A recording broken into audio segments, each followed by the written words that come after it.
Okay, this is Basic Public Speaking with Christy Thomas.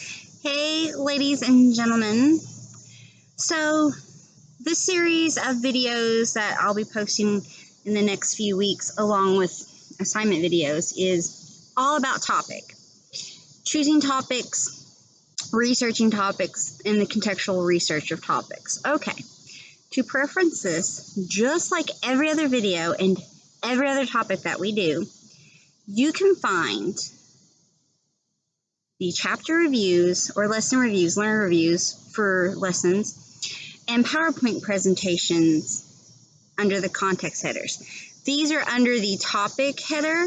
I cannot remember right now the specific long name of it that I wrote down, but we have moved out of the foundations of public speaking content and now moving into topic. So this is where I will be posting videos that are relevant to topics and researching topics with speech and outlining an organization of speeches. And then I'll also be posting samples of various outlines. Not only will I post them there, but you'll also find outline samples underneath the specific speeches that we are doing. So again, as with every lesson that we go over in this course, you can find learner lesson reviews and PowerPoint presentations, because I may not do a video for every single chapter in the book because we have such detailed reviews. Sorry, I'm trying to adjust my computer here and taking advantage of outside vibes. With that being said, let's dive into it. And it's right now it's topic. It's choosing a topic, okay? Now, for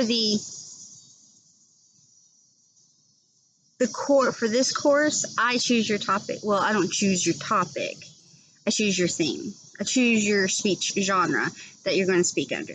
You have the choice of topic under that speech genre. And now remember, speech genres are the types of speeches, and we have informative, persuasive, and celebratory memory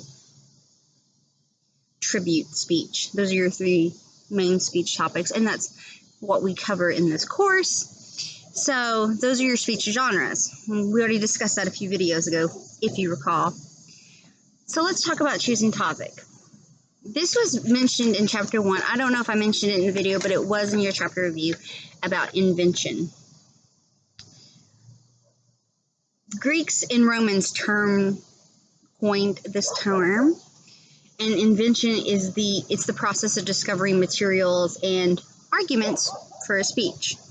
So this is usually taught as your first step in public speaking. What do I mean by that? It's the possible language or structure or arguments that can be used in your speeches. Here's hoping that the background noise doesn't drown me out while I'm outside doing these videos. Selecting topics can be tough. I kind of help you out by choosing your genre, but I leave it to your sky's the limit format when choosing the actual topic under that speech genre. If you see me look off to the sides, because I have my notes over here, so I hit my key points here. If you just start off just kind of out in the neither world, it can be a little tough.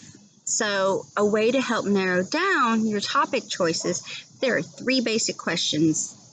What's the speaking situation? What topics are interesting or relevant to me or to you? And what topics are interesting or relevant to my audience? So we're going to kind of cover each one of those independently. Let's talk about speech situations. A speech situation, it refers to the reason why you're giving the speech. Are you giving a speech to inform? Are you giving a celebratory speech, a tribute speech? Are you trying to persuade your audience? Or, well, I guess that pretty much covers it. Why are you talking? Why are you giving this speech? Is it a speech for a classroom? Is it a speech for work? Are you in a club and you're trying to get new bylaws passed? Are you on a committee? There's so many different venues here, but why are you speaking? So once you can determine what you're speaking for, that will help the situation. That will help your situation.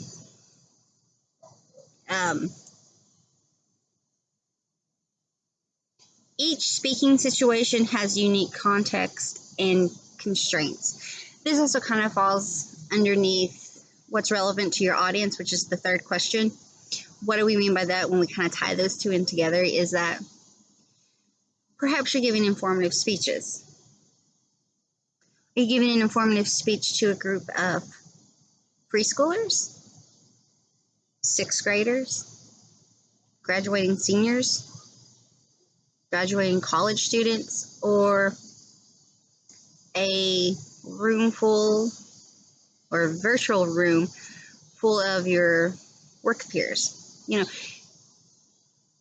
That is where we're talking about with your situation and also the relevancy of your audience. So those two play hand in hand, but also can be tied in with your second question, which is what's relevant to you. So that's your speaking situation. It's knowing, my marker's here. It's knowing what you're going into, whom you're speaking to. For the purposes of this class, your speaking situation is mainly you're speaking to me.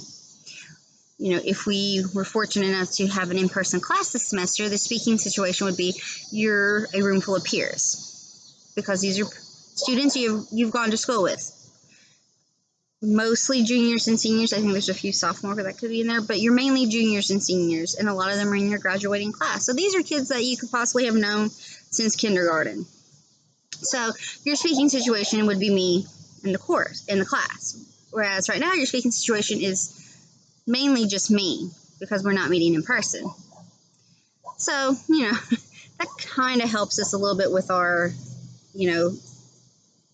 apprehensions of public speaking. Now, let's talk about topics. The biggest thing I want you to get out of choosing a topic is consider your own interest. Sometimes you're not going to be given a choice in your topic. It's going to be, okay, you need to give a presentation on the dynamics of whatever the job may be. Or you may have to train new employees. Those, you're given a topic and a specific purpose. All that's given to you. It's kind of, I don't want to say plug and chug, but that's the simplest way I can describe it. So consider your own interest. You've already done an introductory video. You've already done the introductory speech. Let's check that off your list. Now, the rest of the speeches, consider what's an interest to you. Okay, fabulous. Your first mini speech will be coming up in a couple weeks, and that's your memory song speech.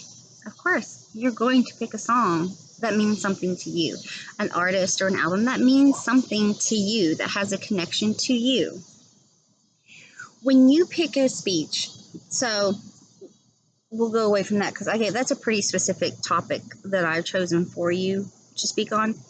If you're just doing an informative speech all in itself, you want to choose a topic that has that you really enjoy, because if you really enjoy the topic, you're going to get into it, and the audience can read that.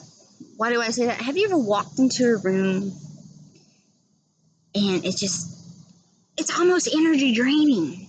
You're like, all the energy has been zapped from you the moment you walk in, because you're reacting to body language and the emotions within the room itself, which bad news could have just been given, and so there's a somber,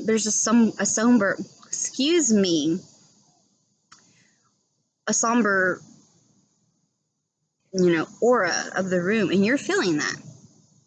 or it's going to like a basketball game or a football game, and you're in, the crowd or the gymnasium or the field or the stadium, and you just get that excitement, that rush, wow, any sport like that, you hear it, you feel it, you want to get into it, you're like, yes, let's do this. Oh!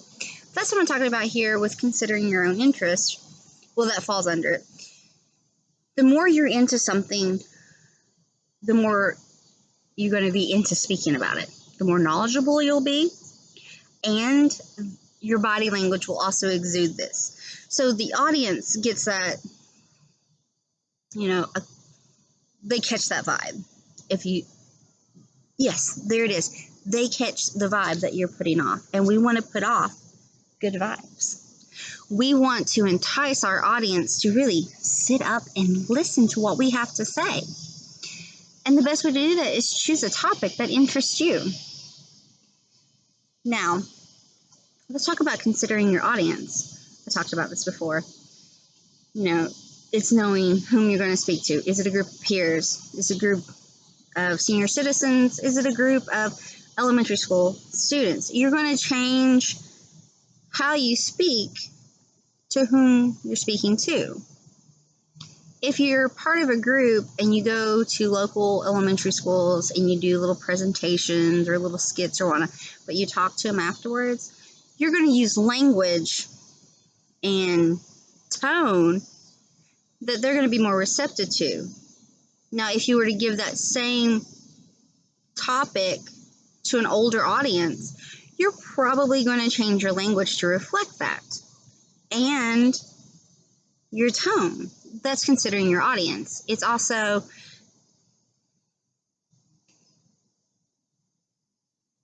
I want you to remember that the fundamental purpose of public speaking is to build a sense of community. So we want to do that with our speeches. And that's knowing who you're going into. It's reading the room, or understanding that it's understanding your audience. When it comes, if you're doing persuasive for things to change, you really need to know who your audience is. What are they pro? What are they con for? What do you need to really focus on your speech to create a more open communication? And we talked about this in the last videos about active listening. How we want, in the perfect world, everybody to be an active listener. Sometimes it's just not the case. So, those are the three main questions when it comes to public speaking and topic. If you are just out of the world, it's knowing your speaking situation, what's relevant to you and what's relevant to others. Or what's interest to you and what's interest to others. So those are your three main. Fundamentally, public speaking, we're trying to build, you're creating a togetherness of community. Now let's talk about ways that you can choose a topic. So the funness here. Brainstorming, mindstorming, open word play, open word association, all this falls under topic choice. Now, let's say your topic is cupcakes. That's a pretty broad topic. You kind of want to wrangle that in some. So, a fun way, this is where the markers come into play that I brought out earlier. This is like concept mapping is what this pretty much falls under, and I'm sure you've seen this a lot. So, let's, my handy dandy book here, since I don't have a concept mapping. Is basically taking a broad topic. We're going with cupcakes. So perhaps from there, you want to talk about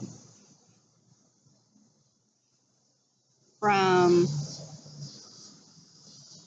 box to homemade. Maybe you want to discuss how you can turn a box recipe into a taste like a bakery. Or maybe you want to talk about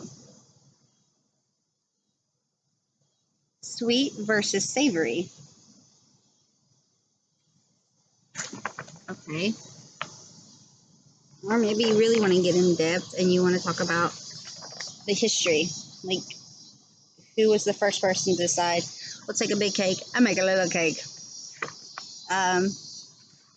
Or perhaps it's a particular recipe all in itself.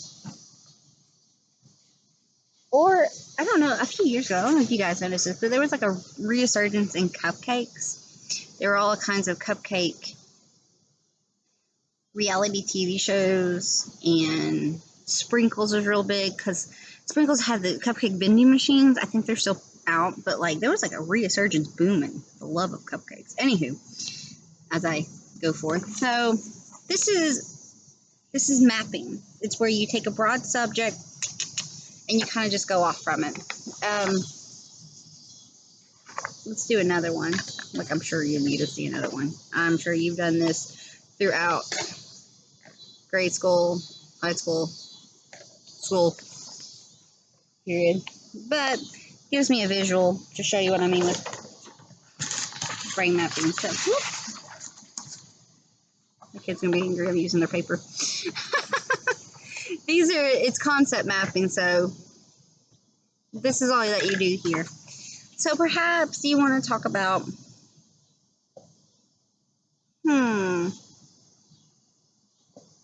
perhaps you talk, I'm trying to think of something I can like go off of easy.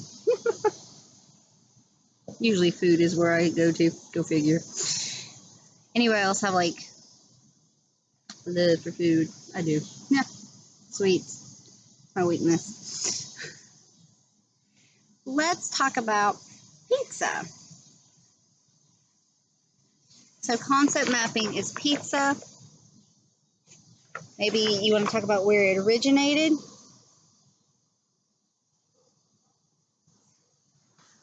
Or the great debate. Should pineapple be on pizza? People get up in arms about this. I personally, I don't hate it. Now, you may be sitting there thinking, oh my gosh, why do you like pineapple on pizza? I just do. Sometimes that little sweet with the ham. Anyway, I go off to teach food. So you could talk about the origin, where it originated from, the pineapple on pizza. There's a great debate of that. The different crusts. Are you a Chicago style, New York style? Like, what kind of crust are you? Are you like let's have a cauliflower style? So this is what we're talking about with concept mapping. You have your broad, and you just kind of go through from there. So perhaps you want to discuss pizza, and you want to discuss how it originated. Several places have claimed that they were the first ones to invent pizza. So maybe you just give a little background info out of those. But you break it down even more. Or you could talk about the different crust. If you're in this region, you're more likely to eat this style, blah, blah, blah, blah, blah. So that's concept mapping, or bubbles. I call it bubbles. But then there's free word association, and Freud introduced this with his psychology patients. And therapists still use it as a way to break the anxiety or shyness that people have. And you come up with a concept, and then you just think of the first words that come to mind. So, okay, shoes, Nike. All right, so maybe you want to talk about shoes, and your favorite brand might be Nike. Maybe you could talk about how the brand started, or maybe it leads you to talk about leading shoe companies, or current styles of shoes, or classics. You could talk about the classics, like what was popular in the 80s, what was popular in the 90s, or particular athletes that they have collaborated with, different shoe brands. Okay, that's word association. What's another one? All right. I'm just thinking of random topics. So, school day, shorter. Okay, that could be, you could be making a case on school day should be shorter, should start in a non-virtual world if we were attending in person. If school typically started around 8-ish, Maybe, okay, school don't start till 9 or 10. That way, we're more awake, we're really into it, Or instead of going 5 days a week, we go 4 days a week. This is what we're talking about. You have your topic and you start writing down the first words that come with it. And that can help you. And by doing this, you could end up talking about something you didn't even originally have ideas to do. So, let's say you talk about snacks. And you talk about potato chips. And then from potato chips, you get salt and vinegar. And then from salt, you get the consumption of sodium intake in foods that we may not be aware of. And then you're talking about the health benefits of sodium intake, but how we need to also, not only the health benefits, but we need to watch our sodium intake. So that gives you ideas when it comes, if you need narrowing down. All right. Folks, I'm going to stop this video and I'm going to do another video. Like I said, I'm going to be uploading a couple topic videos throughout the week, this week and next week. This is a short week. We don't have school on Monday, so I don't expect y'all to like really get into it much, but I will be posting all the stuff. So anywho, this was mainly on choosing your topic, your 3 main questions, and the fundamental basics of public speaking. So, till the next video. Have a lovely time.